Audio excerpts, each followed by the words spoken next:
Let's talk about swaddling a newborn baby. The first thing that I want to answer is why on earth would we swaddle? When we talk about swaddling babies, I have heard more than one parent refer to it as putting their baby in a little straitjacket. That's exactly the point. Not that we think your baby is, not quite right mental health wise, but because we actually do want to restrict their movements. When babies are still inside in the womb, in your uterus, then every time they reach out, you can see this on ultrasounds, and if you were recently pregnant, then you probably remember you can feel them moving. So what they're used to are boundaries, like nice tight boundaries, and they find it really comforting. Now, once a baby is outside with the rest of us, we can look at them, we can touch them, we can see them, they can see us. That's all wonderful. But anytime they reach out into the world, it is probably a little terrifying. I imagine that it must be like those dreams as adults where you're falling. And whenever I have had one of those dreams, I often wake up startled. This is exactly what babies do.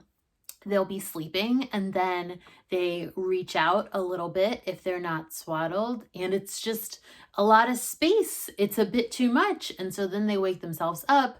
They often wake themselves up crying. If instead we swaddle them, then if I were swaddled right now, there would be a nice tight boundary on me. It's the same idea as weighted blankets for adults or for kids with certain sensory needs, or thunder shirts for dogs.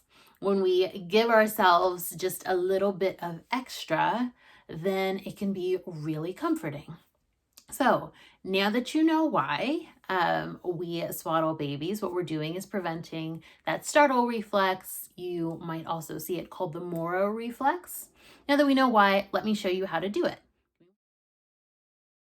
When I go to swaddle a baby with an old school blanket, okay, so not any of the fancy swaddles that you can buy, I start with all four corners of a blanket, and then I actually make it into 5 corners.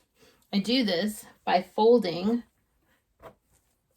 one corner down and making an extra triangle. So now I would have 1, 2, 3 is down here, 4, 5 corners, okay? And so I am going to take a baby doll. This baby's name is Janae.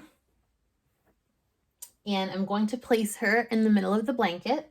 If you notice, this blanket is right behind her neck. Of course, if she is a newborn and swaddling still helps her, then she doesn't have great neck control.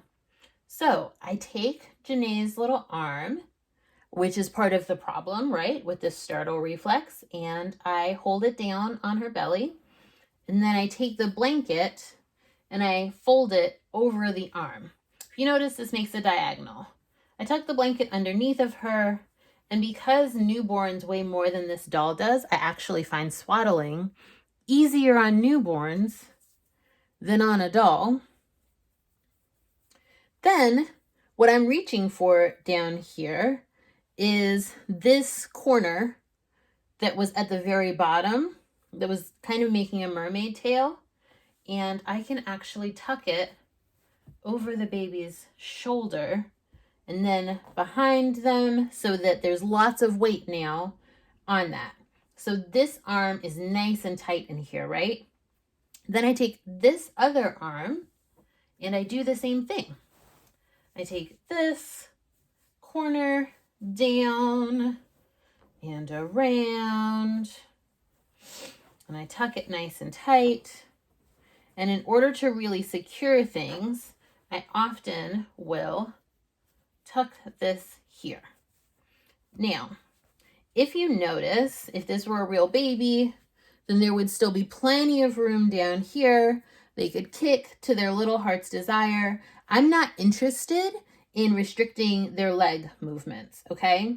What I did was make sure that things were nice and tight around the arms. And of course, with a real baby, I'd be holding them much more securely.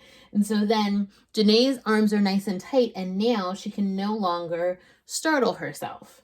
And I also have a nice V so that I could lay her down to sleep, probably on something more secure than a chair, right? But I could lay her down to sleep without worrying that the blanket is going to creep up by her little chin. That is the classic way to swaddle a baby. Of course, if you look around on the internet, you'll find lots of other ways to swaddle a baby. There are probably as many ways to swaddle babies as there are parents who've successfully done the swaddling. But this is my postpartum doula classic. It works almost every time. If you're interested in seeing any variations, then just let me know.